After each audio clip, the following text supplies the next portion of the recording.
아까 교회에 와갖고 잠깐 목사님을 뵙는데 어떤 여자 집사님이신지 간사님이신지 송치한 씨의 그 비음 섞인 목소리가 듣고 싶어서 그렇게 말씀을 하셨는데, 지금은 비음은 전혀 없고 목소리가 거칠기만 합니다.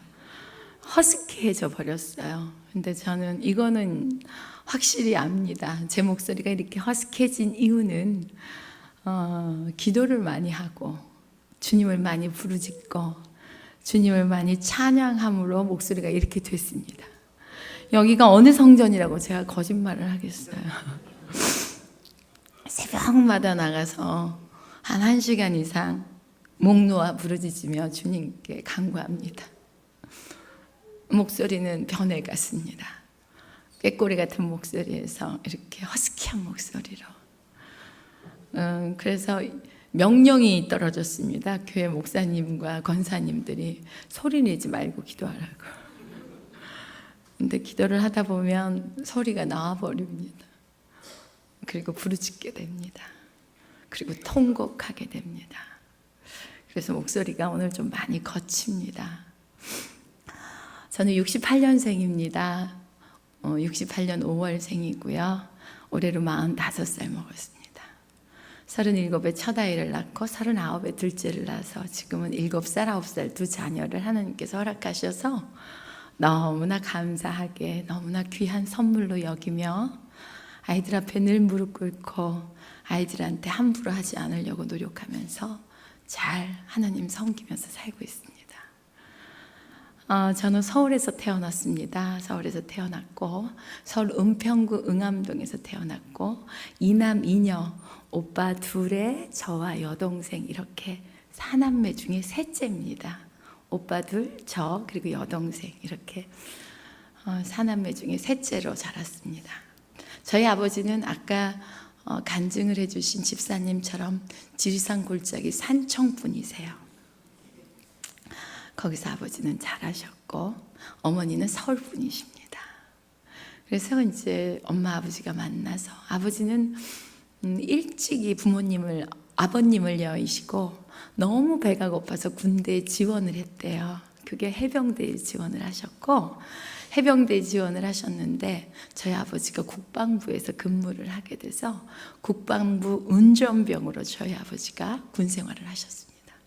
그러다 보니까 서울에서 생활을 하셨고 국방부에 계시면서 저희 어머니를 만나서 두 분이 결혼을 하셨고 그렇게 4남매를 하나님께서 허락하셔서 그렇게 행복한 가정으로 사는 중에 저희 어머니가 제 나이 5살 때 아프셔서 병원에 입원을 하세요.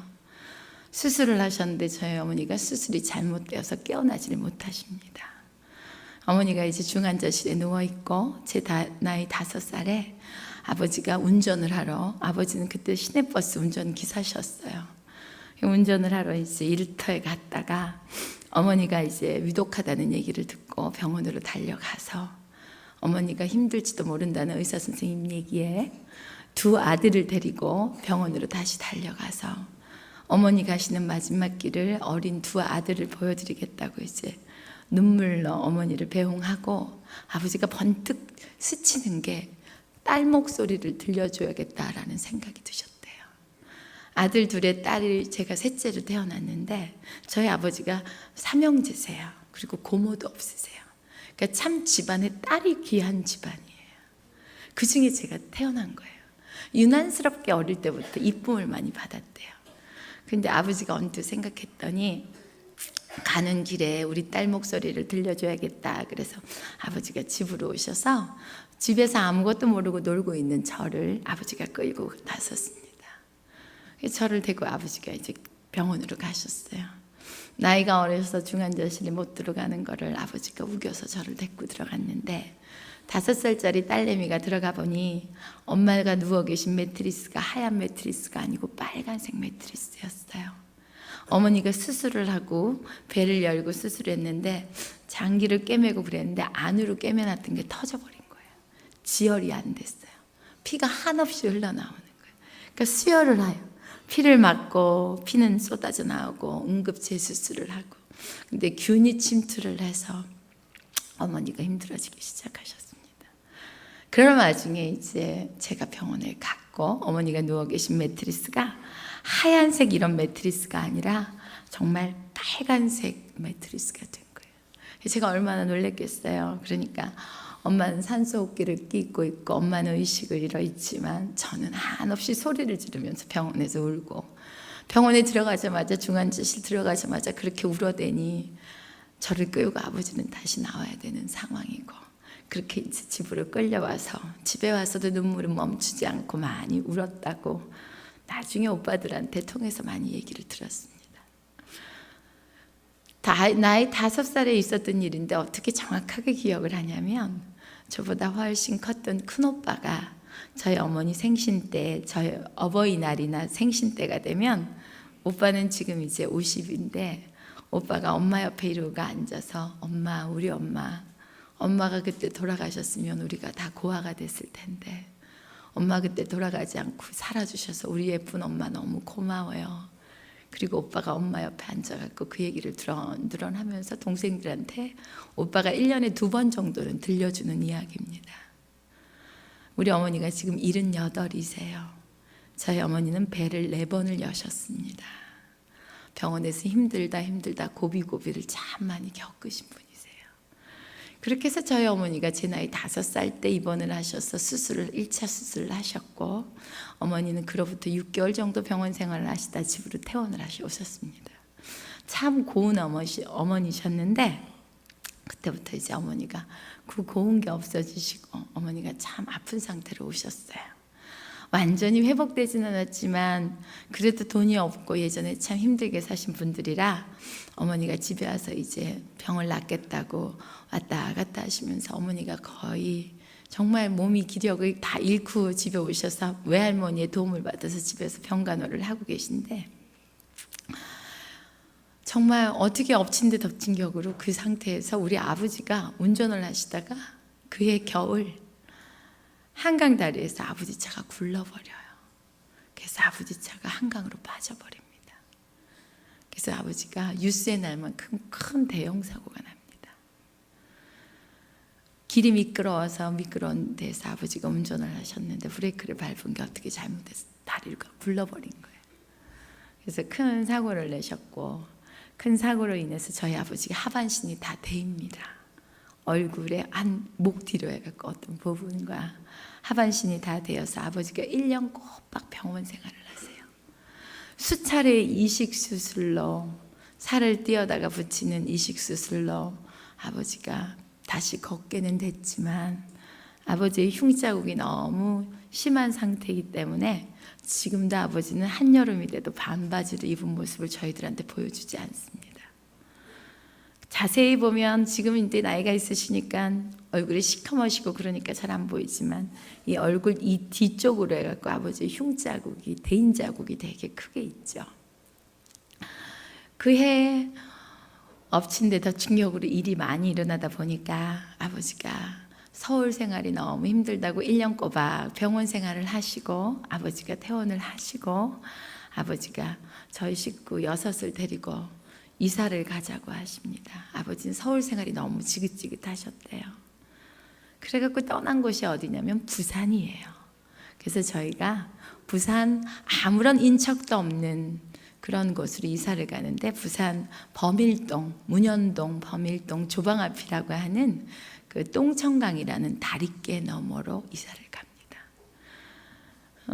다리강 이름이 원래 동천강인데 똥물이 흘러서 똥청강이, 정말 썩은 다리 할 정도로 더러운 물이 흐르는 그것은 정말 빈민 중에서도 어렵고 배고프고 돈 없는 사람들이 모여서 사는 곳이었어요. 다리 밑에는 정말 거지들이 살았던 곳이었고, 그 다리길을 건너서 지대가 좀 낮은 곳에 판자촌을 짓고 사람들이 모여 살았습니다. 그곳에 저희가 이제 집을 마련해서 자그마한 방 한 칸을 얻어서 6 식구가 갔는데, 6 식구가 간 그 방이 너무나 좁아가지고 이 6명이 이 방에 들어가서 잘 수가 없는 거예요. 근데 아니나 다르게 그 집 주인 아주머니가 와서 우리 어머니한테 막 화를 내는 거예요.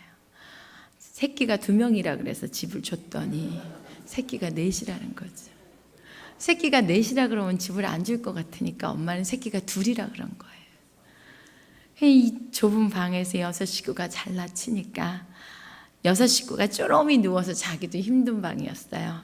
지그재그로 누워야지만 잘 수 있는 방이었어요. 그 방에서 6식구가 사는데 아버지는 부산에 가자마자 배운 거라고는 기술이 딱 하나 있는데 그게 운전이란 말이에요. 군대에서 운전병을 하셨으니까. 그 기술 때문에 아버지는 계속 한평생 운전만 하셨는데 아버지가 운전병이셨고 그러니까 부산에 가자마자 경남버스라는 직행버스 운전기사로 또 아버지는 취직을 하셔서 일을 하셨습니다. 근데 이 좁은 집에서 6식구가 다 살기 힘드니까 자식 셋은 띄어서 진주 상봉소동에 홀로 사시는 친할머니 댁으로 이민을 보내야 했어요. 자식 넷 중에 하나는 데리고 있고 셋은 보내자 그랬는데 엄마 아버지가 의논을 하고 자식 셋을 띄어보내고 하나를 데리고 있는데 그 하나가 저였어요. 이제 막내는 막내대로 엄마한테 반항을 할 것이고 아들들은 아들들대로 반응을 하는데 엄마 아버지 말씀이 기가 막혔어요. 제 본명이 권소연입니다. 예명은 송채환이에요. 근데 제가 송인지 알고 있었던 분들은 배신감을 느끼시더라고요. 원치 않게 속인 겁니다. 송채환이 지금의 이름이지만 그때는 권소연이었는데 아버지 말씀이 그래요. 어릴 때부터 소연아 그러면은 너무나 한꺼번에 한 번에 대답을 잘한다는 거예요. 들릴 둥 말 둥 이름을 불러도 저는 저기서 네 하고 대답을 한대요. 그리고 그렇게 어릴 때부터 생글생글 잘 웃었대요. 그게 왜 그런가 봤더니 제 나이 5살에 엄마가 돌아가셨을지도 모르고 죽을지도 모른다는 거, 못 볼지도 모른다는 그 불안감이 저에게 무지 컸어요. 근데 저희 어머니가 병원에서 6개월 만에 살아오셨잖아요. 그러니까 저는 어릴 때부터 지금까지 무조건 엄마, 아빠가 그렇게 살아계신다는 것만으로도 저는 기뻐요. 근데 그게 어릴 때부터 익숙하게 저한테는 몸에 배어 있었어요. 엄마가 너무 어릴 때부터 아프다 보니까 소연아 그리고 끙거리면 자다가도 발딱 일어나서 엄마 어디 아파? 엄마 물 떠다 드릴까? 그리고 고사리 같은 손으로 엄마를 조물조물 주물렀단 말이에요. 그러니까 엄마 어릴 때부터 그렇게 해버릇하다 보니까 엄마 아버지는 유난스럽게도 제 이름을 많이 불렀어요.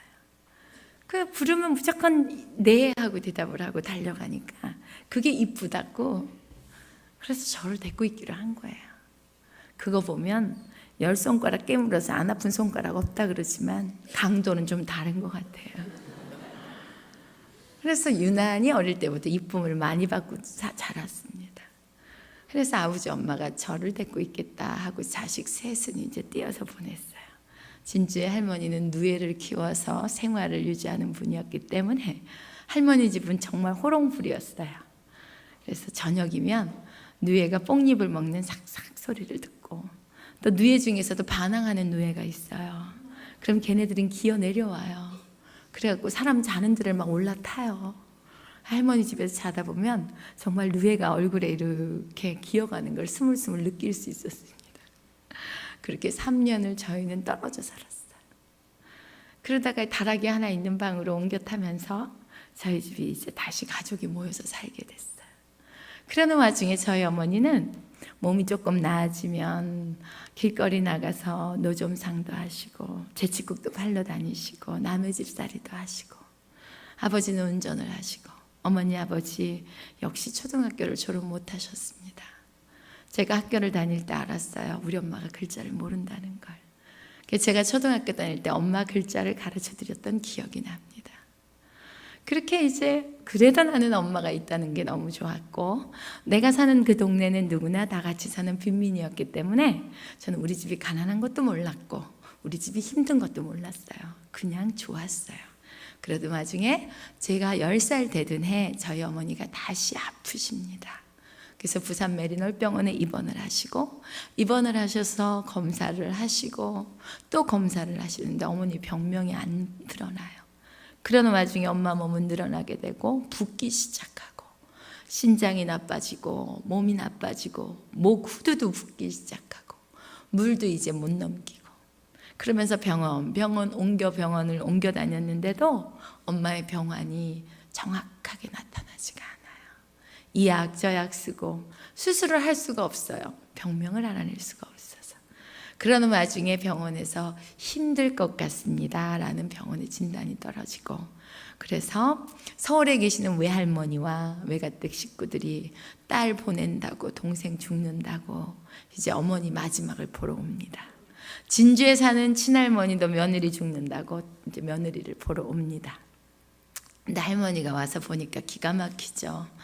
10살, 8살, 12살, 15살짜리 자식을 냅두고 며느리가 죽고 아들은 운전을 해서 혼자 저렇게 지방으로 돌아다니는데 어떻게 이거를 키우나 하고 할머니가 아직도 숨을 거두지 않는 저희 어머니를 두고 새어머니를 구하러 다니십니다. 그리고 새어머니를 구해요. 그리고 그 빈민촌에 살고 있는 곳으로 그 새어머니를 데리고 옵니다. 제가 병원으로 뛰쳐갔어요.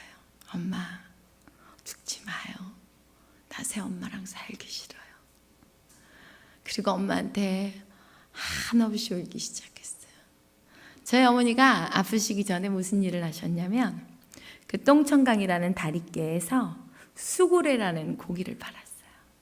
수구레를 잘 모르실 텐데 소고기를 다 발려내고 소 거죽하고 가장 가까운 거죽을 수구레라 그랬어요. 옛날에 못 살던 사람들은 소고기를 못 먹으니까 이 수구레를 사다가 소고기냥 먹었단 말이에요. 거죽을 사다가 소 껍질 바로 근접해 있는 껍질입니다.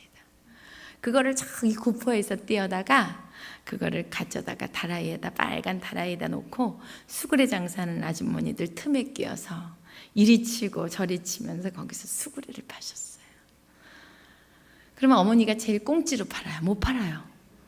왜? 경험이 없잖아요. 그리고 서울댁이라고 이제 아주머니들이 불렀는데 텃세가 심하더라고요.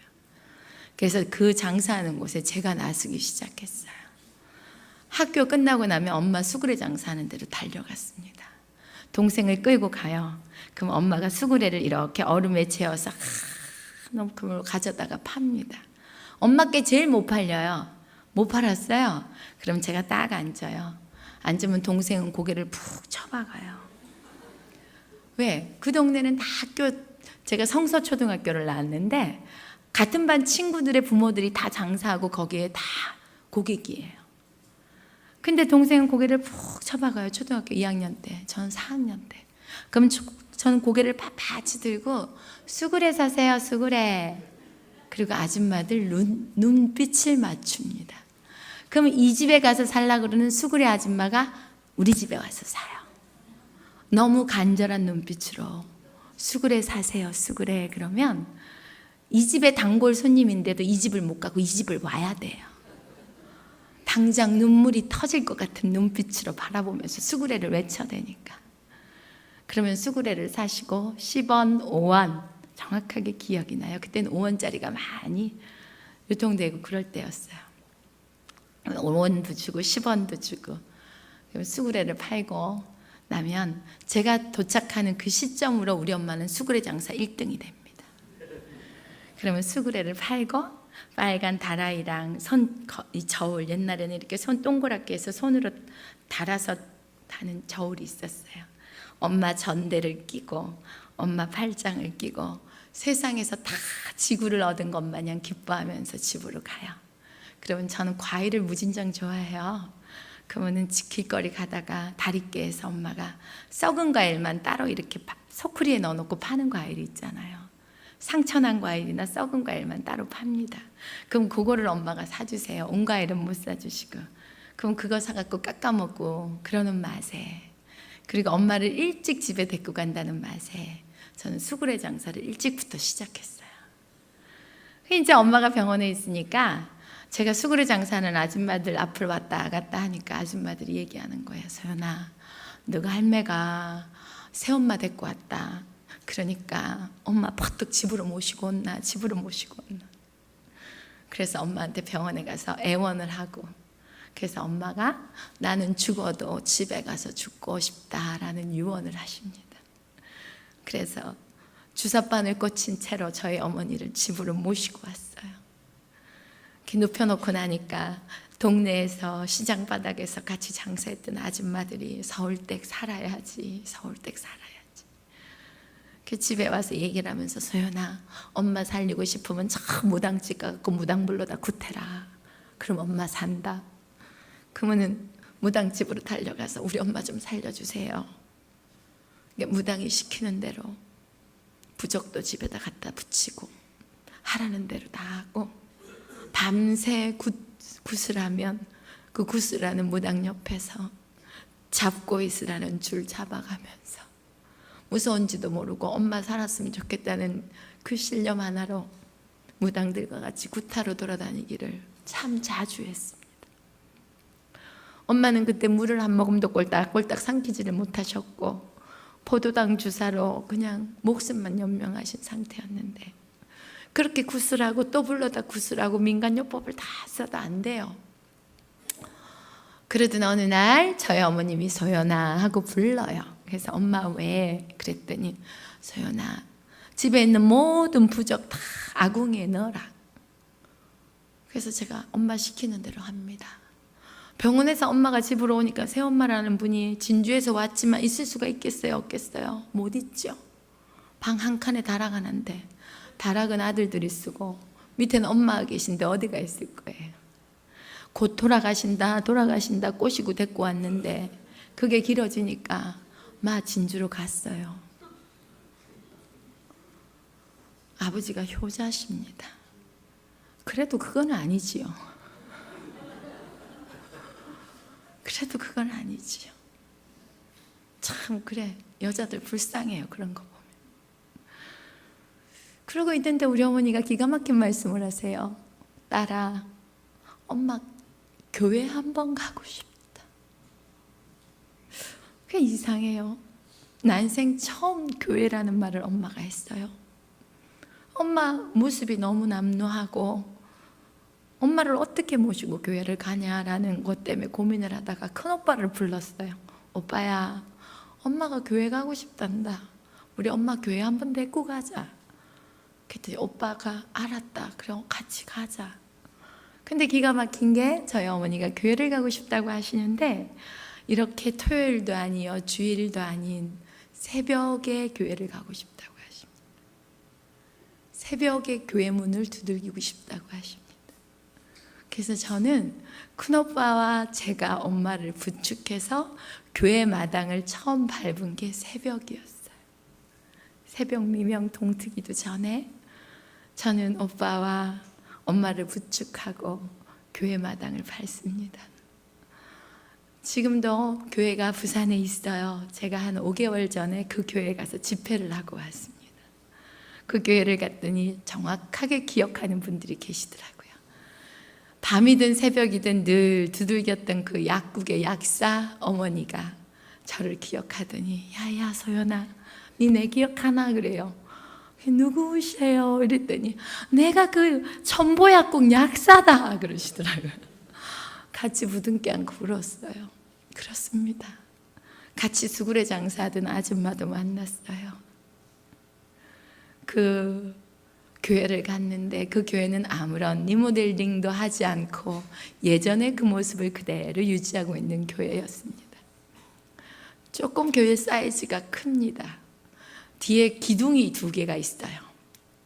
그 기둥 뒤에 숨어서 어머니가 앉아서 기도했었습니다. 제가 그 기둥을 부여잡고 울었어요. 그렇게 기둥 뒤에 숨어서 우리 어머니가 기도했어요. 하나님, 난 잘못했어요. 나 잘못했으니까 살려주세요. 그냥 그 얘기만 하셨어요. 그 어머니 뒤로 저와 오빠가 앉아서 오빠는 하염없이 울고 저는 어머니의 기도를 따라 하면서 우리 엄마 잘못했으니까 살려주세요. 우리 엄마 잘못했으니까 살려주세요. 그렇게 새벽 예배를 다니기 시작했어요.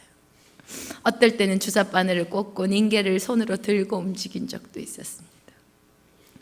저는요, 여러분들한테 저의 어린 시절을 말씀을 드리지만 아무것도 내세울 거 없는 가정에서, 너무나 가난한 가정에서 배운 것도 없고 받을 것도 없고 아무것도 물려받을 것도 없는 가정에서 자랐습니다. 여러분들한테 고백한데 제가 어머니 글자를 가르쳐 드릴 수밖에 없을 정도로 저는 아무런 가정교육이라는 것도 모르고 자랐습니다. 다만 하나, 엄마가 살아계시다는 게 그냥 그저 좋았습니다.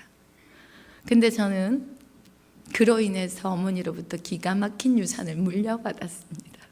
저는요, 지금도 새벽 3시 반, 3시 40분, 50분만 되면 눈을 뜹니다. 자명종 소리를 듣지 않아도 눈을 뜹니다. 왜? 새벽에 기도하라는 사인이 옵니다.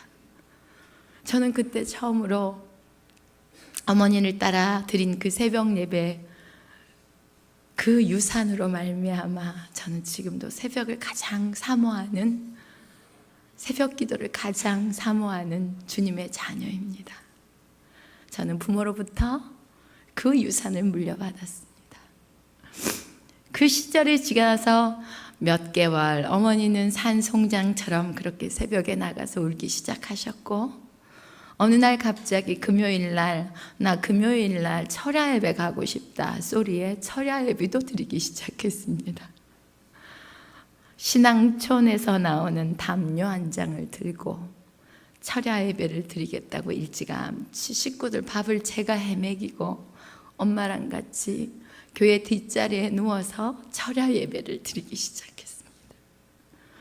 그런 세월이 건 6개월 이상이 지났을 때 저희 어머니는 육신의 회복이 일어나기 시작했고, 그러면서 병원에서도 힘들고 날 낳아준 부모도 포기하고 나와 같이 부부라는 인연으로 산 내 남편도 포기했지만, 그때 하나님께서는 나는 너를 포기하지 않는다라고 말씀하셔서 저희 어머니의 생명을 연장시켜 주셨습니다. 그 어머니가 지금도 저와 함께 살고 있습니다. 저는요, 고등학교 때 부산에서 서울로 유학을 옵니다. 고등학교 시절, 중학교 시절 내내 저는 집에서 식모로 살았어요. 너무나 일찍부터 가사 일을 제가 했어야 했기 때문에 고등학교 때 늦게 중학교 때 사춘기가 찾아왔어요. 저는 중학교를 부산에서 대리사여중을 다녔습니다. 대리사여중을 다니는데 저희 반 반장아이가 부산 기독교병원, 지금은 기독교병원이고 그때는 일신산부인과라는 산부인과 원장 딸이었어요. 그 집에 놀러 갔는데 그 집이 너무너무 정말 으리으리하게 부자인 거예요. 근데 그 집에 갔는데 진짜 부러운 게 하나 있었어요. 냉장고였습니다. 저희는 아이스박스를 썼거든요. 근데 부산은 아이스박스가 없으면 큰일 나요. 한여름에도. 나물을 넣어놓으면 나물이 다 쉬고요. 그래서 저희는 늘 아이스박스에다 얼음 채우는 게 제 일이었어요. 전 7살 때부터 저는 가사 일을 했어요. 그렇게 해서 열심히 집에서 식모 아닌 식모를 살았는데 엄마가 아프고 그러니까 중학교 때가 되니까 이제 그게 꾀가 나고 싫더라고요. 왜냐하면 큰오빠는 대학생이고 작은오빠 고등학생이니까 이제 도시락 싸는 게 일이잖아요. 그게 너무너무 지긋지긋한 거예요. 그래가지고 정말 나는 왜 이렇게 힘들게. 근데 표현할 줄을 몰랐어요. 내색을 잘 안 하는 성향이에요.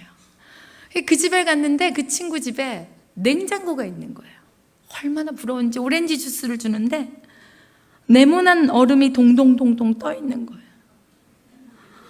그걸 보고 나오면서 하나님, 우리 집 너무 가난하네요.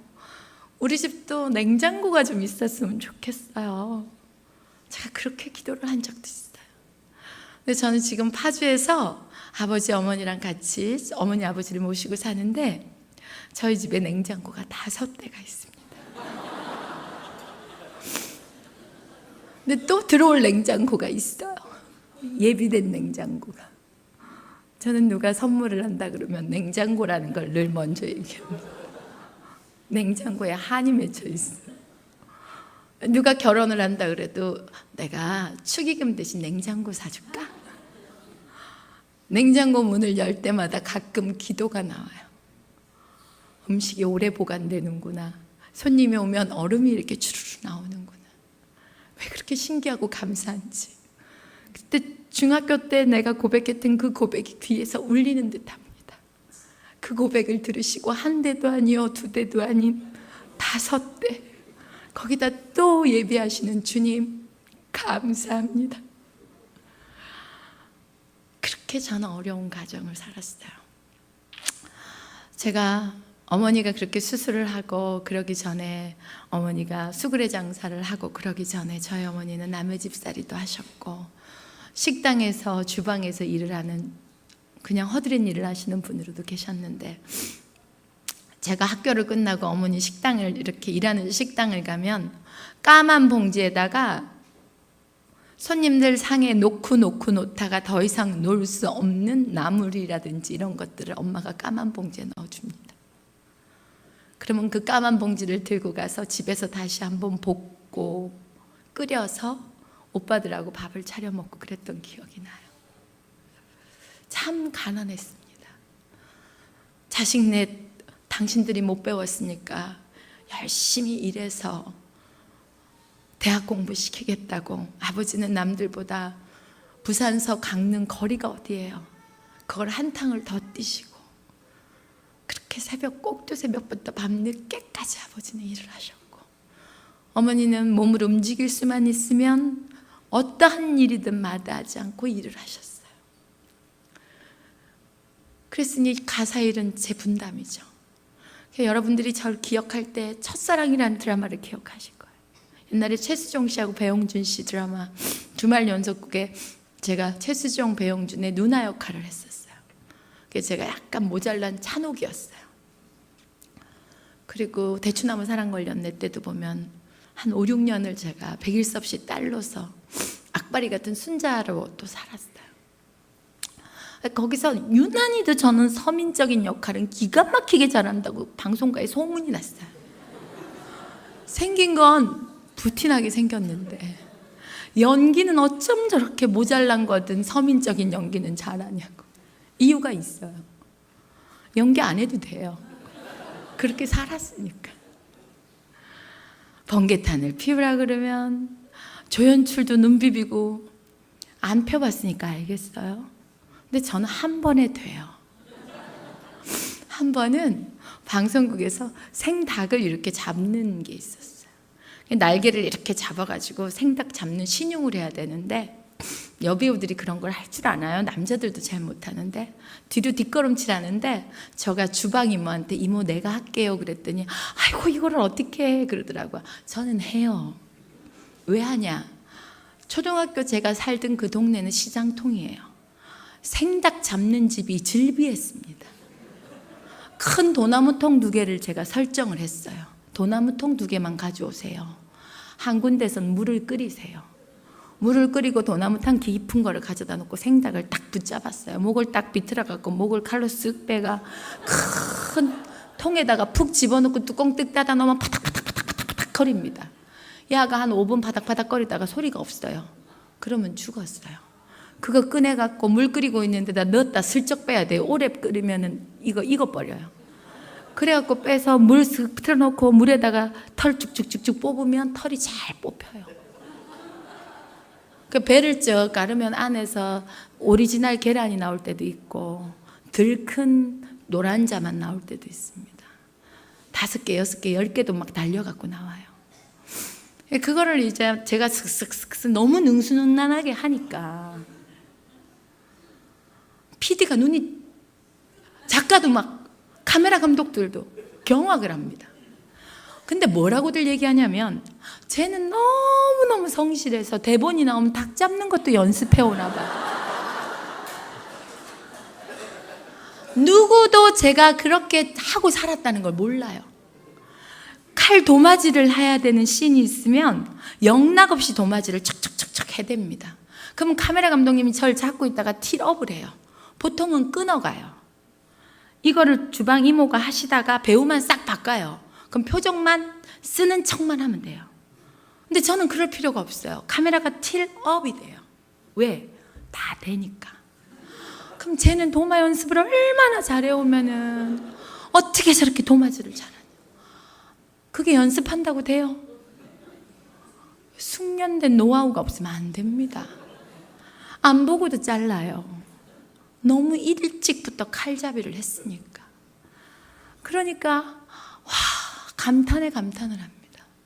첫사랑이란 드라마를 하면서 꽁치를 발려갖고 배영준 씨하고 최수종 씨 밥 위에다가 이제 누나니까 올려주면 동생들이 고기를 다 먹고 나가면 뼈를 발려 먹는 그런 씬이 있었어요. 근데 저는 이제 고기를 다 발려주고 그럼 누나 먹어 하고 동생 둘이 나가는데 저는 그 뼈를 갑자기 이거를 들고 있다가 그냥 발려 먹으면 되는데 이 본능적인 옛날에 그 살았던 그게 발휘가 되면서 이 뼈다귀를 가져다가 빨아요. 그러니까 카메라 감독 PD들이 난리가 났죠. 이게 사람들 심금을 울리는 씬이 돼버린 거예요. 그러니까 원래 컷하고 끝나야 되는데 주민하고 들어옵니다. 그러니까 그 장면을 보고 정말 많은 분들이 우세요. 우리나라 사람들이 정이 얼마나 많아요. 그게 나가고 난 뒤에 부산에서 제주도에서 생선이 올라오기 시작하는데 이로 말할 수 없는 맛있는 생선들이 KBS 우리 배우협회 극회로 막 도착을 합니다. 갈치 보내고 꽁치 보내고 제주도에선 옥돔이 날라오고 불쌍하다고. 그 드라마 끝나고 1년 내내 저는 식당을 가면 식당 주인들이 돈을 안 받았어요. 돈을 내려 그러면 뭐라 그러시냐면 내가 밥 한 그릇 사줄 수 없을 줄 알아요. 화를 내세요. 그러면 너무 죄송하지만 밥을 얻어먹고 다녔어요. 그렇게 불쌍한 역할을 잘해요. 왜? 그렇게 살았으니까. 그때를 위해서 준비했는지는 눈꼽만큼도 몰랐어요. 저는 그냥 상황 때문에 했어요. 근데 그게 연기할 때는 너무너무너무 쓸모가 많더라고요. 그래서 저는요, 지금도 서민적인 역할이 딱 들어오면 아무 걱정을 안 합니다. 머리에서 발끝까지 모든 게 내 안에서 끝나요. 다 돼요. 보통은 몸이 움직이면서 칼질하면서 소쿠리에 뭐 담으면서 대사 안 되거든요. 이게 익숙하지 않으면 안 됩니다. 근데 저는 다 돼요. 될 수밖에 없죠. 어릴 때부터 10여 년을 그렇게 살았으니까. 그러던 제가 중학교 때 부산을 떠나고 싶어요. 그래 아버지하고 엄마한테 그래요. 나를 서울로 보내주세요. 그랬더니 왜 서울로 가야 되냐요. 큰 사람이 되려면 큰 물에 가서 놀아야 되는데 부산은 좁아요. 그러니까 오빠하고 아버지가 안 된다 그러는 거예요. 왜? 제가 없으면 안 되죠. 솔직히 말해서 공부는 못했어요. 그러니까 저를 갖다가 그냥 여상 보내가 국제상사 신발 공장에 집어넣으려고 그랬어요. 저는 절대로 가기 싫었어요. 그래서 국제상사 앞에 지나다닐 때마다 뭐라 그랬는지 알아요? 망해뿌라. 망해뿌라. 정말 그랬습니다. 근데 국제상사가 망했어요. 여러분들 예수 믿는 사람은 입술에 권세 있습니다. 저는 그런 걸 참 많이 느껴요. 그게 나중에 회개했잖아요. 그냥 내보고 가려 했을 뿐인데 망하라고까지 얘기할 필요는 없었는데 그냥 저기 안 가고 싶어요라고 할 걸. 그래서 저는 고등학교 1학년 때 서울로 저는 이제 더부살이를 하러 외갓집으로 옵니다. 돈 30만 원을 어머니가 일수를 내주셔서 그 30만 원을 갖고 큰 외삼촌 댁으로 더부살이를 하러 신림동 난곡 꼭대기로 이제 더부살이를 하러 갔는데 그 집도 식구가 5이에요. 새끼가.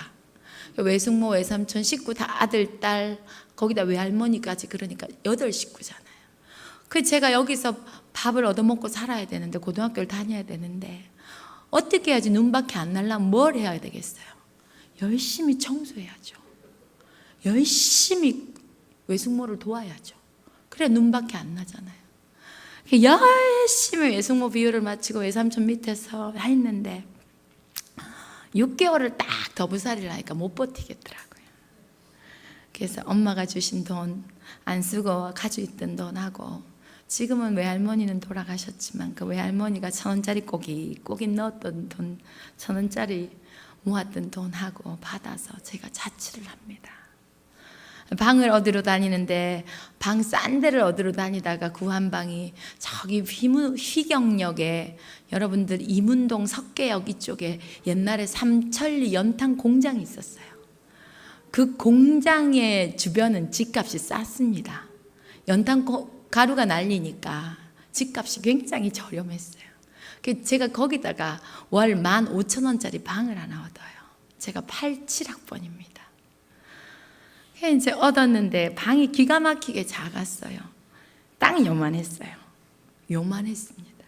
내 한 몸이 딱 누우면 이 방 안에서 한 바퀴를 떼구로 못 굴러요. 굴르려고 하면 이쪽 벽에, 이쪽 어깨가 딱 치여. 그러니까 딱 좁았어요. 정말 꼭 죽을 때 들어가는 관 있지요. 관보다 좀 넓었어요.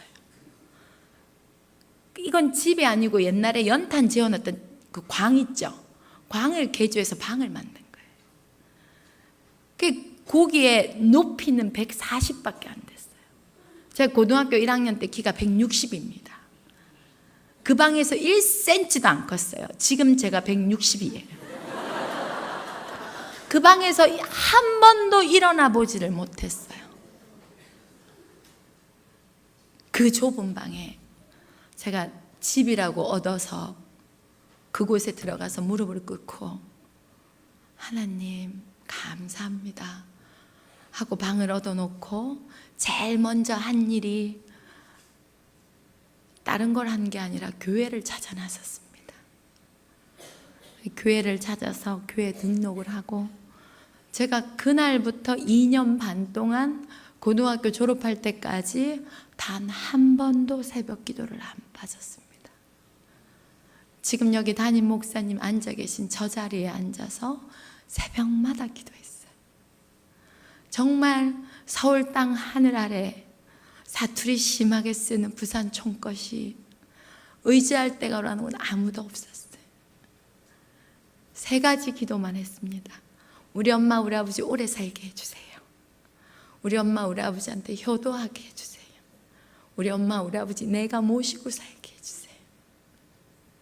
근데 너무나 기쁘게 오빠들이 너무나 기쁘게 양보해줘서 제가 부모님을 모실 수 있는 영광 덕분에 저는 부모님하고 딱 1년만 떨어져 지내봤지 떨어져 지낸 적이 없습니다.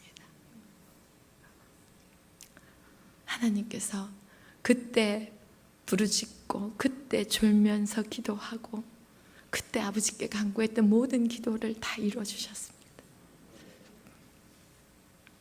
부산 총것이 공부도 못했는데 아무것도 내세울 게 없었는데 서울에 와서 그냥 고등학교 3학년 2학기 때 대학로라는 곳을 처음 가서 선생님이 보여주는 연극 한 편을 보고 배우가 되겠다고 하나님 앞에 무릎 꿇고 기도하면서 저 배우 되게 해주세요.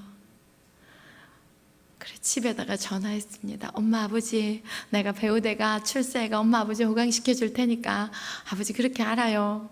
우리 아버지가 야야 큰일 날 소리 하지 마라. 배우가 되려면 돈도 있어야 되고 백도 있어야 되고 얼굴도 이뻐야 되는데 우리 집은 돈도 없고 백도 없고 네가 얼굴만 이뻐갖고 어떻게 배우가 되려 그러냐. 아버지 난리가 나고 오빠들은 저게 바람이 났다고 난리가 나고. 근데 기도하는 저희 어머니는 딸아 나는 너를 믿는다. 내 기도해 줄게. 그 기도에 힘입어 저는 서울예대 연극과를 들어갈 수 있었습니다. 서울예대 연극과를 들어가서 학교에서 악바리같이 했고요. 새벽 예배가 끝나면 호아마트홀로 가서 호아마트홀에서 1시간 동안 전단지 뿌리는 양을 받아다가 시청에서 출근하시는 분들을 향해서 전단지를 1시간만 돌리면 그때 당시 5,000원을 줬습니다. 그리고 포스터 200장, 큰 거 100장, 작은 거 100장을 받아요. 학교 가서 수업을 하고 내려오면서 명동 거리를 거닐면서 거기다가 포스터를 붙이면 큰 거 100장 붙이면 8,000원, 작은 거 100장 붙이면 4,000원, 5,000원 이렇게 주셨어요. 그럼 하루에 한 15,000원씩 벌어가지고 저는 학교를 다녔습니다. 대학 들어가면서부터는 집에서 단돈 1원도 후원을 못 받았고요. 대학 안 보낼 수 없다는 부모님한테 대학은 내가 공부할 테니까 안 보내줘도 된다 그랬고요. 고등학교 2년 반 동안은 정말 아침이 삼양라면 반쪽이었고 저녁이 삼양라면 반쪽이었습니다. 저는 잊을 수가 없습니다. 라면 반 개를 넣고 물을 많이 넣고 한 20-30분 푹 끓여보세요. 오늘 집에 가서 그게 간식입니다. 양이 많아질 겁니다. 이건 라면인지 죽인지 모를 정도로 끓여서 그게 아침이고 그게 저녁이었어요. 저희 어머니 아버지는 지금도 집에다 라면을 못 사놓게 합니다. 그 라면을 2년 반 동안 먹었던 이후로 제가 위장병을 많이 앓았거든요. 자, 저는 이렇게 별 볼 일이 없는 상황과 그 과정을 겪었습니다. 근데 참 기가 막히게 어머니의 그 질환을 통해서, 아픈 병석을 통해서 제가 기가 막히게 물려받은 새벽 예배에 대한 사모함과 주님이 살아계심을 그때 제가 봤어요. 하얀 가운을 입고 멋있게 다니는 의사 선생님도 그때는 최고로 보였는데 우리 엄마 병을 못 고치니까 그때부터는 우스웠어요. 근데 한 분만은 안 우스웠어요. 그게 우리 주님이셨습니다. 나한테 뺏어갈 것 같은 우리 엄마를 하나님께서는 다시 허락해 주셨고, 그 부모가 저에게 있다는 이 하나만으로 저는 주님을 거부할 수 없었습니다. 대학을 다니면서도 열심히 신앙생활을 했고요. 대학을 이제 졸업을 하는데 하나님 앞에, 그때는 금식 기도도 많이 할 때입니다. 그때는 기도원도 많이 쫓아다닐 때입니다. 그때는 성령 은사도 많이 받을 때입니다. 여러분, 그렇게 해서 저는 굉장히 열심히 신앙생활을 하다가 이제 대학교 때 제 진로를 놓고 하나님 앞에 기도하면서, 주님, 저를 부산에서 불러주셔서 여기서 배우라는 꿈을 갖게 하셨고 제가 이제 졸업을 하는데 저에게 길을 열어주세요. 그때 모든 연극영화과 학생들이 꿈꾸는 게 어디였냐면 방송국이었어요. 그때는 SBS가 없고 KBS, MBC만 있을 때입니다. 근데 제가 아이들 8명을 데리고 전도사님하고 하늘산 기도원으로 기도를 하러 2박 3일 금식 기도를 하러 떠났는데, 아이들이 대입을 보고 선생님 기도원 가고 싶어요. 그래서 아이들을 데리고 기도원으로 갔습니다. 그 추운 겨울에 12월에 주여 주여를 외치며, 하나님 나를 배우 시켜주세요. 안 시켜주시면 마 데리고 가세요. 제가 성격이 그래요. 불같이 기도합니다. 불같이 부르짖습니다. 너는 내게 부르짖으라. 내가 내게 응답하겠고 내가 알지 못하는 크고 은밀하고 비밀한 일을 내게 보이리라. 할렐루야. 여러분, 예수 몇 년 믿으셨어요? 주님과 나와의 은밀한 교통이 이루어지고 계십니까? 있어야 됩니다. 30년 믿었다는 건 자랑이 될 수가 없습니다. 주님과 은밀한 대화와 주님이 나에게 주신 깊은 비밀과 그런 교류와 1:1 교제가 있어야 됩니다. 꼭 가지십시오. 그건 기도로 가능한 일입니다. 그건 그분에게 초점을 맞출 때 가능합니다. 그렇게 기도를 하는데 주일 새벽에 3시쯤에 전도사님이 저를 찾습니다. 권선생 왜요? 난 아직 응답 못 받았어요. 빨리 가야 되는데 왜요? 눈이 부실부실 내려요. 눈이 더 오면 그 아스팔트 길을 운전을 해갖고 못 가니까 지금 내려가야 된다 이거예요. 그래서 본교회 가서 주일 예배를 드리니까 애들 8명을 다 잡아다가 봉고차 뒤에 태우고 전도사님 앞에서 운전하고 내가 옆에 딱 타고 이래 내려오는데 30m도 안 내려왔는데 우리 전도사님이 권선생 브레이크가 말을 안 들어. 살살. 그 앞을 이렇게 보니까 본네트가 없잖아요. 봉고차는. 눈이 부실부실 실눈이 오고 있는데 본네트 사이, 헤드라이트 사이로 보이는 게 이 차가 낭떠러지를 향해서 스물스물 이렇게 기어가요. 이게 낭떠러지면. 브레이크가 말을 안 듣는데. 저도 모르게 그 낭떠러지를 이래 보면서 주여 저 이제 갑니다. 나를 배우 시켜주든가 아니면 데리고 가이소 했잖아요. 응답도 못 받았는데 차는 낭떠러지를 향해 가니까 데리고 가는갑다 하고 2번을 나도 모르게 주야 저 이제 갑니다 웃으면서. 그때 우리 전도사님 저게 돌았나요? 그 전도사님 지금은 중국 심양에서 김근수 목사님으로 선교사로 나가서 지금 목회를 하고 계십니다. 근데 이 낭떠러지를 향해서 가던 봉고차가 턱 하고 걸려요. 걸리니까 전도사님이 퍼뜩 내리라 그럽니다. 그분은 충청도 분이셨어요. 다 내립니다. 아이들이. 전도사님하고 저하고 둘이만 이렇게 딱 앉아 있었어요. 그러니까 전도사님이 낮은 목소리로 권선생 내려 하더라고요. 아니지, 전도사님부터 내리소. 권선생 내려. 아니, 전도사님부터 내리소. 그러니까 권선생이 내려야지 내가 내릴까 아이가. 그리고 소리를 팍 질러요. 그게 무슨 소린가 했더니 전도사님이 문을 열면 거긴 낭떠러지라. 근데 내리라 그런 거예요. 그게 정신이 버뜩 들잖아요. 얼른 내리가. 전도사님 내리고 이 타이어 밭 한 개가 이렇게 톡 걸쳐져 있는 거 말고 하나 이렇게 있는 거에 쪼로미 그 눈 오는 눈바닥에 10명이 무릎을 꿇고 기도했습니다. 하나님 살려주셔서 감사하다고 아이들이 통곡을 하고 기도를 하고 전도사님 기도하고 난리가 났는데 저는 혼자서 아버지 저 배우 시켜주실 거 맞지요? 살리셨으니까.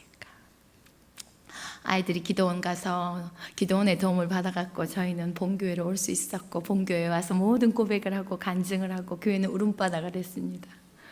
생때 같은 자식들 다 잃어버리고 은혜가 안 될 뻔했는데 아무튼 간에 하나님께서 살려주셔서 너무 감사하다고. 저는 그때부터 이제 하나님 어딥니까? 나를 어디에 넣어주실 거예요? 그리고 있는데 정말 거짓말처럼 신문에 공고가 났어요. MBC 19기 탤런트 모집하고. 그걸 딱 보는 순간 저는 어떻게 생각이 됐겠어요? MBC 탤런트 합격 권소연 이렇게 보이지. 그 제가 어떻게 했겠어요? 부산에 전화를 했죠. 엄마 아버지 퍼뜩 서울로 왔어. 내 이제 배우 된다. MBC 들어가가 엄마 아버지 호강시킬 거니까 아버지 사표 내고 엄마 와쁘라. 우리 아버지 우리 엄마도 저하고 비슷해요. 그 말을 믿고 와요. 근데 더 기가 막힌 건 서울에 올 돈이 없으니까 어디로 가냐면 부천 고강동 그 비행기 다니는 동네는 집값이 싸잖아요. 거기 밑에 연립 지하 1층으로 저희 집이 방을 하나 얻어갖고 옵니다. 근데 그때 이제 큰오빠는 장오빠는 경찰 공무원으로 오빠는 부산진경찰서 강력계 형사가 돼 있었고 큰오빠는 건축을 해갖고 설계사무소를 다니고 있고 동생하고 아버지 엄마만 와요. 아버지하고 엄마하고 오는데 아버지는 오자마자 600번 공항 버스 운전기사로 다시 취직을 하고 저는 그때 이제 아버지 엄마가 오실 때 MBC 1차 합격을 했고 2차 합격을 했고 3차 면접만 남았어요. 방송국 시험이 매년 있는 게 아니에요. 2년에 한 번, 3년에 한 번, 5년에 한 번도 있습니다. 근데 기도원 갔다 와갖고 일주일 만에 공고가 났으니까 이거는 나를 위한 공고다. 그리고 시험을 보는데 우리 학교에서 5명이 3차를 올라갔는데 이 5명 중 보통 전국에서 한 30명에서 50명 사이를 뽑아요. 이 5명 중에 4명은 떨어져도 하나는 된다 그랬어요. 그 하나가 저였어요. 미리 인사 다 받고 얻어먹을 거 다 얻어먹고 이제 MBC 들어갔다고 큰 소리 빵빵 치고 우리 엄마 와가지고 백설기 돌리면서 우리 딸이 MBC 들어갔어요. 그렇게 얘기를 하고 마지막 3차 발표가 딱 났는데 이 5명 중에 4명은 붙고 하나가 떨어졌어요. 떨어진 게 저예요. 4명이 떨어지고 하나가 붙어도 제가 붙었을 거라 그랬는데 4명이 다 붙었어요. 하나가 떨어졌는데 제가 떨어진 거예요. 그래갖고 그 길로 그 사실을 알고 학교에서 저는 영락교회로 달려갔습니다. 영락교회 가서 이 강대상 밑에 여기를 떼굴떼굴 굴렀어요. 2시간을. 창자가 터질 듯이 굴렀습니다. 그때 막 떨어뜨리지. 나를 왜 그때 막 데리고 가지. 왜 살려나가고 나를 이렇게 망신을 주냐고. 부천까지 이사를 왔는데 어떡하냐고. 집에를 갔더니 역시 우리 아버지 우리가 너를 믿고 여기를 왜 왔니? 부천에 아무도 없잖아요. 저는 할 일이 없었습니다. 너무나 우울했습니다. 시청의 직업소개서를 찾아가서 일을 찾았어요. 제가 제일 자신 있는 일이 가정일이었어요. 그래서 저는 학교 졸업을 하고 이제 거기를 가서 MBC 떨어지고 가갖고 직업소개서에 가서 제가 직업을 하나만 소개해달라 그랬더니 뭐냐요? 아무거나 제일 잘하는 게 뭐냐요? 가정부. 진짜 잘하니까. 그래서 저는 부잣집 가정부로 들어가려고 그랬어요. 그러면 거기서 먹고 자고가 해결되니까 돈을 벌면 부모님한테 보내줄 수 있잖아요. 그러니까 가정부로 가갖고 있겠다고 그 직업 소개서를 찾아갔더니 그분이 제 얘기를 다 듣더니 정말 그렇게 돈을 많이 벌고 싶냐, 그래서 그렇다 그러니까 저에게 소개시켜 준 게 미아리 삼양동 그 미아리 꼭대기에, 삼양동 꼭대기에 청수탕이라는 목욕탕을 소개시켜 줬어요. 거기서 때를 미는 언니가 때만 밀어서 아파트 2채를 샀대요. 그 언니 제자로 저를 소개시켜 줘요. 그래서 저는 아무한테도 얘기 안 하고 그 목욕탕으로 출근을 합니다. 그래서 그 언니가 미스였어요. 그 언니 밑에서 제가 때를 미는 방법을 배우기 시작합니다. 그래서 열심히 제자로서 일을 했어요. 그게 한 달쯤 다 돼갖고 이제 하산해도 되겠냐고 그랬더니 더 배워야 된다고. 그러는데 목욕탕은 신문을 많이 보잖아요. 언니가 신문 하나를 갖고 왔어요. 그러더니 야 소연아, 너 연극과 졸업했다며, 배우가 되는 게 꿈이었다며. 근데 여기 장군의 아들 2라는 영화 배우를 뽑는데 장군의 아들 1이 되게 성황리에 엄청난 흥행을 몰고 왔으니까 장군의 아들 2에서는 여자 주인공을 뽑는단다. 여기 한번 해보래. 그래서 언니 여기는 아무나 하는 게 아니야. 돈도 많고 백도 있고 얼굴도 이뻐야 되는데 난 얼굴만 이뻐갖고는 안 돼요. 그랬더니 언니가 자꾸 권유를 하는데 그럼 언니 이거 비밀이에요. 언니하고 내 둘이만 알고 이건 비밀입니다 하고 목욕탕 주소로 목욕탕 전화번호로 제가 장군의 아들 2 여자 주인공 응모를 합니다. 근데 1차 합격했다고 목욕탕으로 연락이 와요. 2차 합격했다고도 목욕탕으로 연락이 왔어요. 3차도 합격했다고 연락이 와요. 나머지 면접만 남겨놓고 제가 이제 마무리 4차 시험을 보러 힐튼 호텔로 갑니다. 근데 제가 명동역에서 내려갔고 힐튼 호텔까지 걸어가는데 MBC 19기의 그 쓰라린 아픔 때문에 저는 그 누구한테도 말을 못하고 시험을 보러 가는데 성경책 하나를 이렇게 끼고 갔어요. 그래서 제가 시험장에 딱 들어가서 마지막 면접을 보러 들어갔더니 사람들이 저를 딱 쳐다보는데 전부 다 어떤 눈빛으로 쳐다봤냐면 어디서 전도사 하나가 배우가 되고 싶어갖고 나중에 얘기를 하더라고요. 전도사가 꿈이 배우라. 한번 왔는갑다. 들어가갖고 남들 면접 본다고 앉아있는데 성경책 펴놓고 성경을 읽기 시작했습니다. 이게 외식하는 자든 바리새인이든 나는 그런 건 눈에 들어오지도 않았어요. MBC 19기 때 그 나의 자신만만함은 어디에도 찾아볼 수가 없었어요. 그냥 오로지 너무 작아지고 너무 별 볼 일 없어진 내 모습, 아버지 앞에 그냥 복종한다는, 그냥 순종한다는 의미로 성경책을 갖고 가서 성경책을 따박따박 읽어 내려갔어요. 그리고 마지막 면접을 봤습니다. 그때 모인 사람이 2314대 1이었어요. 좀 많이 놀라세요. 요즘에 PD 시험을 봐도 1000대 1밖에 안 합니다. 근데 저는 2314대 1로 1등으로 뽑힌 사람이에요. 그래요. 그 정도. 저는 2055번이라는 수험번호였습니다. 마지막 4차 면접을 보고 이래 가만히 테이블에 앉아 있는데 면접을 보고 그날 바로 발표를 하는 시간이었는데 오늘의 1등 여자 주인공을 뽑겠습니다. 그때 KBS, MBC에서 뉴스 데스크에서도 오고 연예가 중계에서도 촬영을 나오고 뭐 조중동 신문사에서도 다 나오고 기라성 같은 배우와 감독들이 질비하게 있었어요. 2055번하고 제 수험번호가 불립니다. 벌떡 일어났어요. 그때 이름이 권소연이 아니고 송채환인 거예요. 다시 앉았어요. 그랬더니 저기서 사람 하나가 막 뛰어오더만 니 맞대요. 저 맞대요. 수험 번호는 맞는데 이름이 아니에요. 그러니까 네 이름 오늘부터 송채환이다 그러는 거예요. 누구 마음대로? 그러니까 감독님 마음대로. 그게 무슨 소리냐 그랬더니 인권대 감독님이 저를 뽑아놓고 권 씨는 유명한 배우가 될 수 없다. 죄송합니다. 권 씨 되시는 분들. 그러면서 이름을 바꿔버렸어요. 송으로. 그 송소연 하니까 이상하잖아요. 그 이름을 지은 게 송채환이에요. 그 송채환을 짓고 한자까지 만들어서 그날부터 저의 본명이 송채환이 된 거예요. 그 제가 인터뷰를 하고 모든 데 다 송채환으로 나갔어요. 그래서 제가 뽑혀갖고 그 난리를 치고 뭐 그냥 뽑혔다고 신문에도 대문짝만하게 나오고 인터뷰도 하고 그랬는데 그거를 보는 우리 부모님들도 제가 전지를 몰라요. 생긴 건 비슷한데 이름이 아니잖아요. 성만 바뀐 것도 아니고 다 바뀌었는데 학교에서도 몰랐어요. 시험 보러 간다고 안 하던 짓을 하잖아요. 앞머리도 요래 세우고 화장도 안 하던 걸 하고 이렇게 귀걸이도 하고.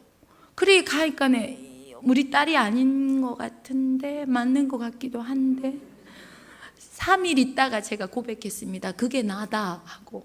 그랬더만 니는 될 줄 알았다 하고 사람들이 또 바뀌어요. 그래 찬밥 신세를 하더니. 그래서 저는 하루아침에 신데렐라가 됐습니다. 근데 우리 하나님 하시는 일이 얼마나 기가 막히냐면 딱 그래 1등 뽑히고 나니까 제가 제일 궁금한 게 뭐겠습니까? MBC 19기 탤런트에서 4명 먼저 뽑힌 사람이 안 궁금하겠어요? 궁금하죠. 그때쯤 되면 뭐하고 있나 알아봤어요. 그랬더만 이 아들은 MBC에서 지나가는 안악내 1 포절 1 이거 하고 있더라고요. 저는 하루아침에 신데렐라가 돼서 뽑히자마자 장군의 아들 2 여자 주인공, 배우전자 1, 2, 3 박상원 씨하고 CF 광고, 그리고 연상 광고를 3개를 연이어 찍었습니다. 여러분 무시하지 마세요. 제가 또 어떻게 될지 모릅니다. 그렇습니다. 나는 그로부터 8개월 전 그해 겨울일 줄 알았어요. 나의 기도의 응답이. 근데 주님의 계획과 내 계획은 다릅니다.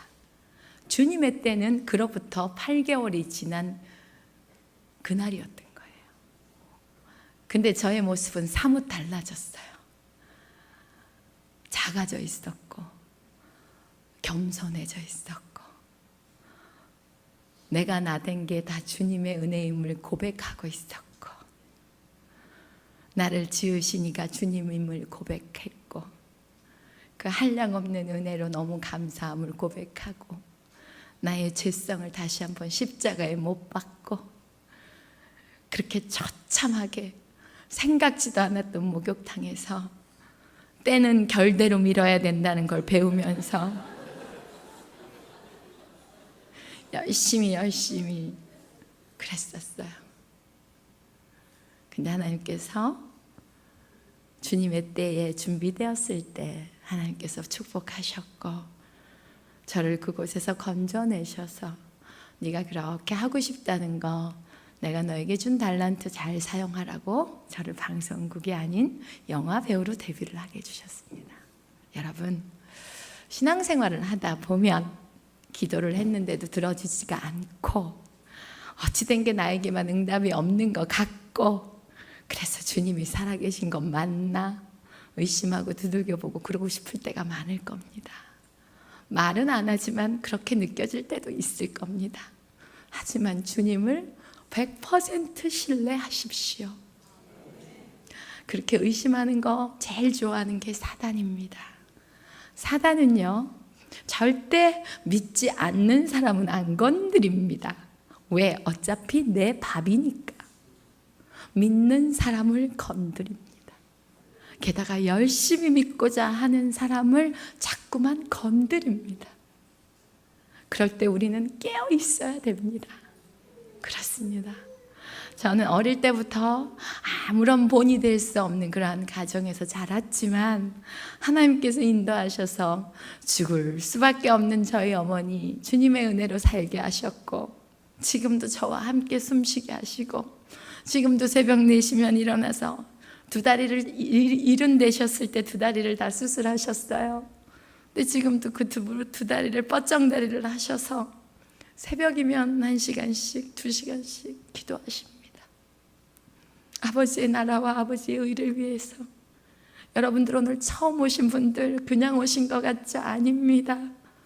그렇게 눈물로 기도하는 그 영혼들이 있기 때문에, 어차피 한 번 왔다 가는 세상 누구나 다 가는데, 안 믿고 가면 지옥이요, 믿고 가면 영원한 생명이 있는 그 주님이 계신 그곳인데 꼭 믿으셔야 됩니다.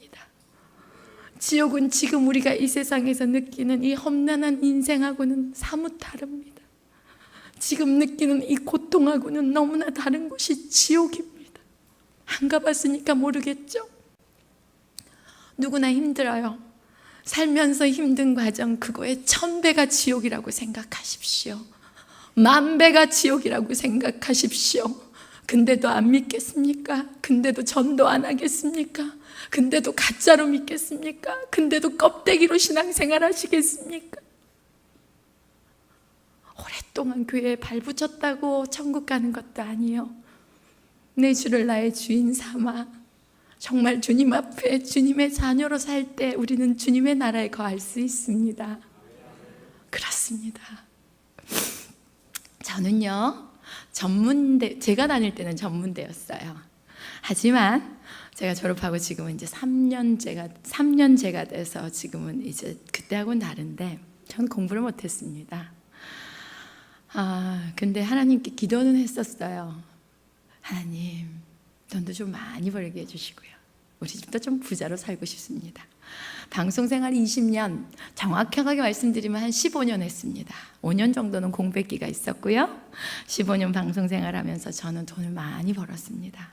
밤무대도 뛴 적 없고요, 타협을 하고 일한 적도 없고요, 일을 따려고 나쁜 짓을 한 적도 없고요, 열심히 주신 달란트로 열심히 밀고 나갔더니 저에게 하나님께서 큰 축복을 해서 제가 벌 수 없는 어마어마한 돈을 벌어봤습니다. 그게 한 50억이 넘는 돈이에요.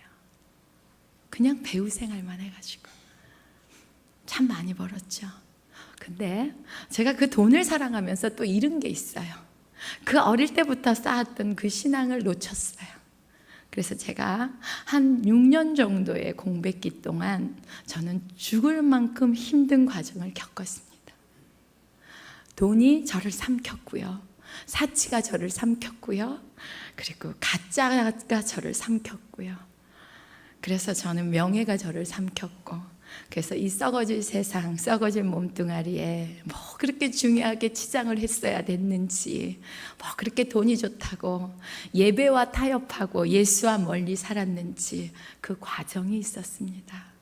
물질을 많이 주셨는데 물질 쓰는 걸 잘 몰라서 50억을 100억 만들고 싶고, 100억을 만들면 200억을 만들고 싶고, 더 큰 집, 더 부자로, 더 좋은 차로 껍데기 포장하는데 너무나 정신없이 살다가 제가 크게 한 대 얻어맞았습니다. 근데 아까 여기서 고백하신 그 간증처럼 제가 정말 죽을 똥, 아주 큰 낭떠러지에 그 정말 비탈길을 거닐 때, 이제는 끝이다 하고 이제는 정말 가는가 보다 했을 때 다시금 손 내밀어 주신 분이 계셨고, 그분이 바로 주님이셨어요. 그때 다시금 저는 올바른 길, 정말 가야 될 길을 알게 되었고, 그 가운데서 진리를 보게 되었고, 그 가운데서 생명을 접하게 되었습니다. 이 세상은 누구나 고난이 있습니다. 하지만 그 고난은 나의 고난으로 끝날 땐 고난으로 끝납니다. 하지만 그 고난이 주를 위한 고난이 될 때 그 고난은 축복의 통로가 됩니다. 할렐루야, 아멘. 그렇습니다. 여러분, 내가 해결하려고 하지 마십시오. 아무것도 못합니다. 할 것 같죠? 사람 의지하지 마십시오. 그 사람 해결 못 해줍니다. 하지만 주님 앞에 나와 나의 죄됨을 아버지 앞에 인정하고 올바로 무릎 꿇고 아버지 앞에 아버지 제가 돌아왔습니다. 저의 가짜를 타파해 주십시오 하고 온전히 나의 껍질을 벗겨낼 때 주님께서 우리에게 생명을 보여주셔서 그 생명으로 영원한 나라 갈 때까지 승리할 수 있을 거라고 저는 생각합니다. 한 가지만 더 말씀드리고 내려갈게요. 저는 요즘에 예배 회복에 대해서 주님으로부터 아주 강한 터치를 받고 있습니다. 내일은 거룩한 주일입니다. 여러분, 예배 가운데 주인공은 주님이세요. 그러면 주님을 여러분 예배 가운데 만나야겠죠. 임재하시는 주님, 그 주님을 만나셔야 됩니다. 그러면 사모해야 됩니다. 정말 사모함 없이 그냥 일수도장 찍듯이 콕 찍는 그러한 예배는 여러분을 변화시킬 수가 없습니다. 변화돼야 됩니다.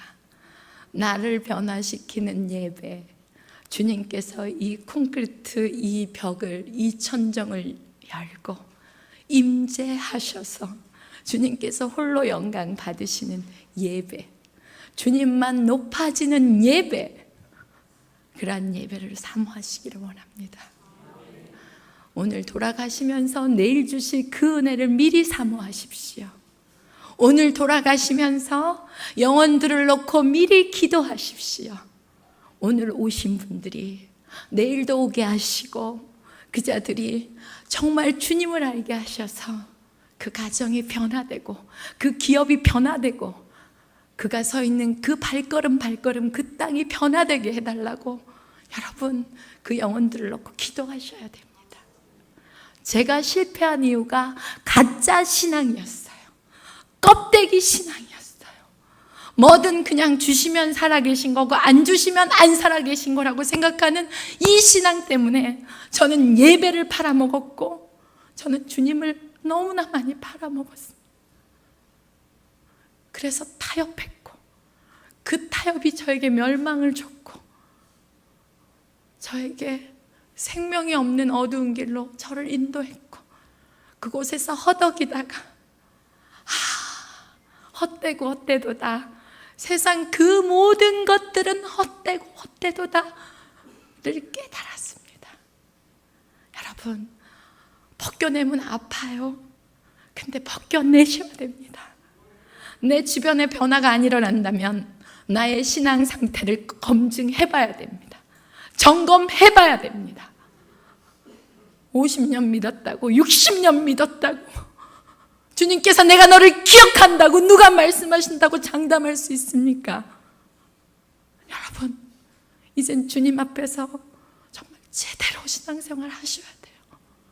말씀 보는 시간 늘리시고요, 기도하시는 시간 늘리시고요, 없는 근육을 키우려면 근육을 찢는 고통을 우리가 가져야 되듯이, 건강하려면 운동 그 귀찮은 걸 해야 되듯이, 영원한 생명에 내 안에 오직 생명, 예수 생명이 자리 잡고 주님이 거하시게 하려면 기도하시는 시간, 말씀 묵상하는 시간, 중보하는 시간, 예배드리는 시간 늘리셔야 합니다. 제가 안 했었습니다. 그래서 망했었습니다. 여러분, 제가 10살 때부터 신앙생활을 해서 이렇게 오래 했어요.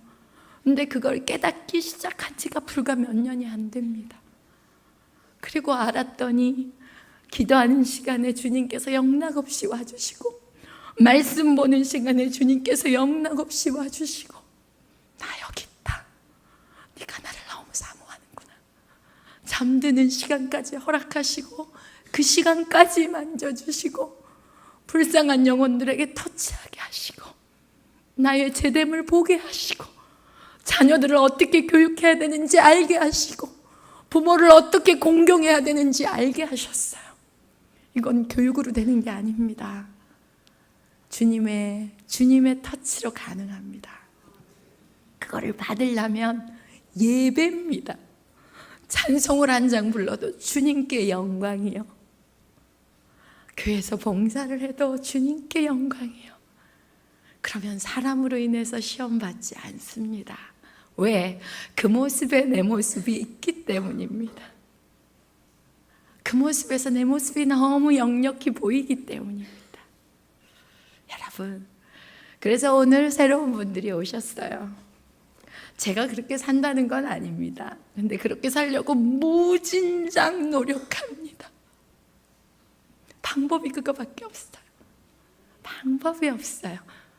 내 안에 예수, 오직 예수, 항상 예수, 다만 예수. 예수밖에 내가 살 길이 없네. 이제 그걸 알아버렸기 때문에 전 미친 듯이 예수만 전하고 싶습니다. 오늘 오신 분들 새생명 축제 참석 카드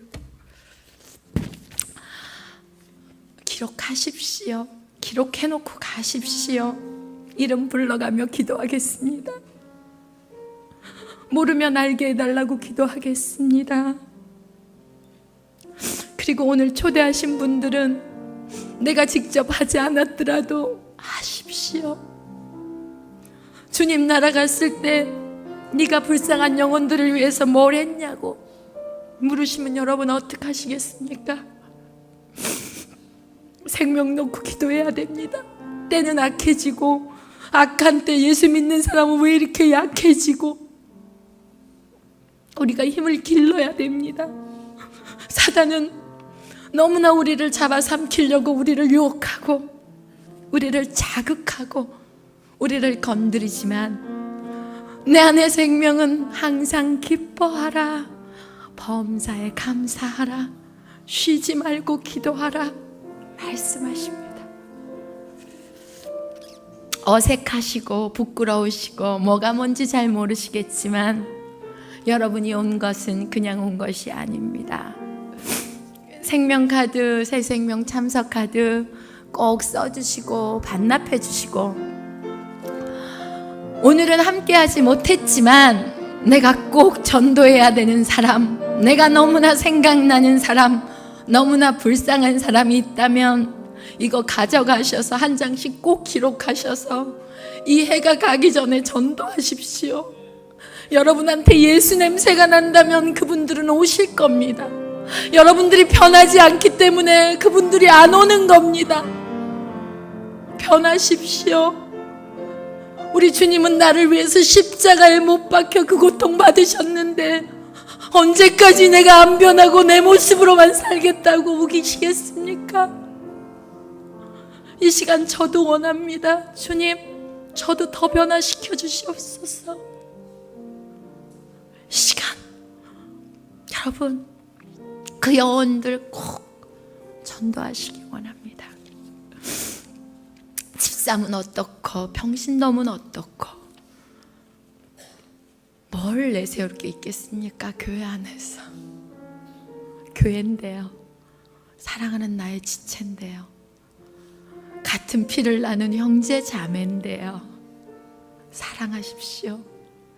주님이 죽기까지 우리를 사랑하지 않으셨습니까? 원망하지 마십시오. 사단이 좋아합니다. 미워하지 마십시오. 사단이 좋아합니다.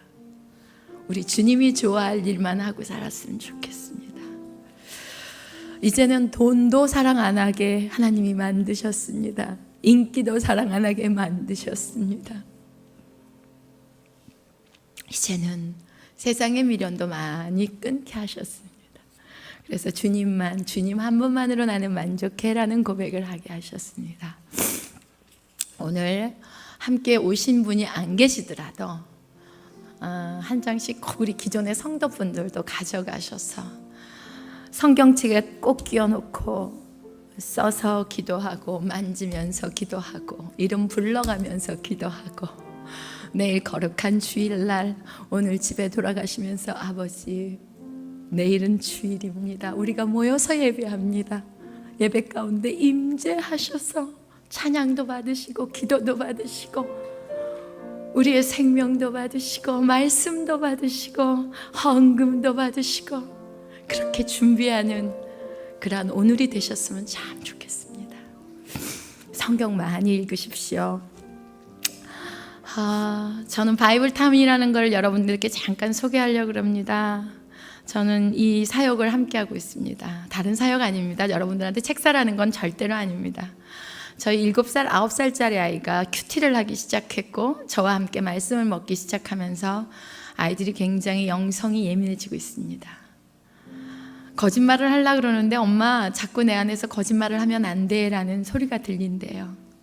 큐티를 하고부터 바뀐 겁니다. 아이들과 말씀 보십시오. 말씀 봐 하고 던지지 마시고 하루에 15분에서 30분 아이들과 함께 무릎 꿇고 찬송가 한 장 부르고 큐티하십시오. 저는 어린아이들과 함께하는 바이블 타임, 그리고 장년들이 함께 대학생 된 자녀들과도 이제 말씀 보십시오. 사단이 우리 집, 우리 가정에 틈 못하도록 내가 말하지 않아도 자녀들이 나를 공경하고 내가 말하지 않아도 내가 자녀들을 존중하고 그러한 가정으로 만들기 위해서 말씀밖에 없습니다. 1년에 10,000원이라는 돈을 내면 여러분들 집으로 이 책을 보내드립니다. 택배비만 받고 보내드리는 겁니다. 오로지 이 사역은 따로 헌금을 해주시는 분들이 계십니다. 이 사역을 하는 이유는 딱 하나입니다. 성경 보자고. 너무 말씀을 몰라서, 너무 말씀에 여러분들이 무지합니다. 저를 비롯해서.